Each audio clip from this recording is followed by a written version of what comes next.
తెలంగాణ ఉద్యమకారుల JAC Mallikarjuna Sharma, Sangareddy, RK Sayanna, Narasingarao, Ramachandar Telangana రాష్ట్ర కాంగ్రెస్ ప్రభుత్వం యొక్క ముఖ్య సలహాదారు, జేఏసీ చైర్మన్, ఎమ్మెల్సీ ప్రొఫెసర్ కోదండరాంకి మెమోరాండం సమర్పించడం జరిగింది. తెలంగాణ రాష్ట్ర సాధన ఉద్యమ పోరాట దిగ్గజం JAC chairman, MLC professor Shri కోదండరాంని కలిసి శేర్లింగంపల్లి టీఆర్ఎస్ ఫౌండర్ అధ్యక్షులు మల్లికార్జున శర్మ మరియు గంగారపు సంగారెడ్డి, ఆర్కే సాయన్న, ముదిరాజు నరసింగరావు, జేబీసీ ఐక్యవేదిక రాష్ట్ర అధ్యక్షులు బేరి రామచందర్ యాదవ్ కోదండరాం సార్కి ఉద్యమకారులకు న్యాయం చేయాలని మెమోరాండం ఇవ్వటం జరిగింది.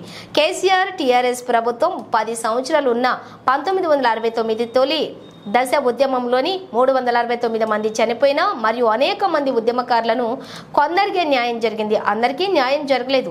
మలిదశ ఉద్యమం 2001 నుండి 2014 వరకు కేసీఆర్ టీఆర్ఎస్ ప్రభుత్వం వేళ్ల మీద లెక్కించేంత కొంతమందికి న్యాయం చేశారు.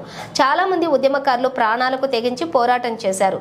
రోడ్ షో, వంట వార్పు, బస్సు యాత్ర, మోటార్ సైకిల్ ర్యాలీ, కార్ ర్యాలీలు, బస్సు యాత్రలు, పాదయాత్రలు, మిలీనియం మార్చి, రోడ్ల దిగ్బంధం, రైల్వే రోకో కార్యక్రమం, సకల సమ్మె, ఒకటేంటి ఆర్టీసీ సమ్మె వరకు అన్ని సమ్మేళన ఉద్యమాల్లో కూడా పోరాట విప్లవం రూపంలో ఉద్యమాలు చేసిన అయినా కూడా న్యాయం జరగలేదని ఉద్యమకారులు బాధతో శ్రీ కోదండరాం జేఏసీ చైర్మన్ కి విన్నవించుకోవడం జరిగింది. కాంగ్రెస్ ప్రభుత్వానికి సలహా ఇవ్వాలని, 250 గజాల ఇంటి స్థలం కనీస పెన్షన్ ఉద్యమకారులకు ఇవ్వాలని కాంగ్రెస్ మేనిఫెస్టోలో కూడా మీరు పెట్టారని గుర్తు చేయాలని కోదండరాంకి మనవి చేయడం జరిగింది. మరొక విషయం, మొట్టమొదట మెదక్ జిల్లాలో స్టార్ట్ అయిన ఈ తెలంగాణ ఉద్యమం కరీంనగర్, వరంగల్, నల్గొండ, పాత 10 జిల్లాలకు ఉధృతంగా ఉద్యమం పాకింది. తొలి దశ ఉద్యమం ఖమ్మం జిల్లాలోనే స్టార్ట్, నల్గొండ, వరంగల్, మెదక్, మహబూబ్ నగర్ అన్ని ప్రాంతాలకు విస్తరించింది. అక్కడి నుంచి తెలంగాణ పాత 10 జిల్లాల్లోనూ తన ప్రాణాలకు తెగించి ప్రాణాలొడ్డి తెలంగాణ ఉద్యమకారులు పోరాటం చేయడం జరిగింది.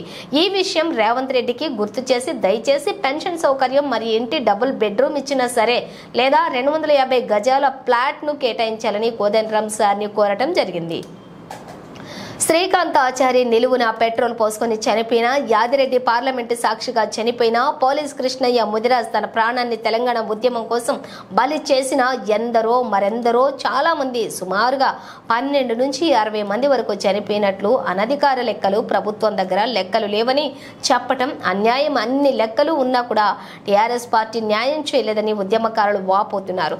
అందుకని కాంగ్రెస్ ప్రభుత్వం దయచేసి ఉద్యమకారులకు న్యాయం జరిగేటట్లు మరియు ఉద్యమకారులను గుర్తించి 250 గజాల స్థలం లేదా డబుల్ బెడ్రూమ్ ఇళ్లు, పెన్షన్ చూడాలని కోదండరాం గారికి ఈ రోజు మనవి చేయడం జరిగింది. ఇందులో ఉద్యమకారులు మల్లికార్జున శర్మ, సంగారెడ్డి, ఆర్కే సాయన్న, నరసింగరావు, బేరి రామచందర్ యాదవ్, తుల్జారెడ్డి, శ్రీనివాస్ ముఖ్య నేతలు అలాగే అందరూ పాల్గొని మెమో ఇస్తూ కోదండరాం సార్ దృష్టికి తీసుకుని రావటం జరిగింది.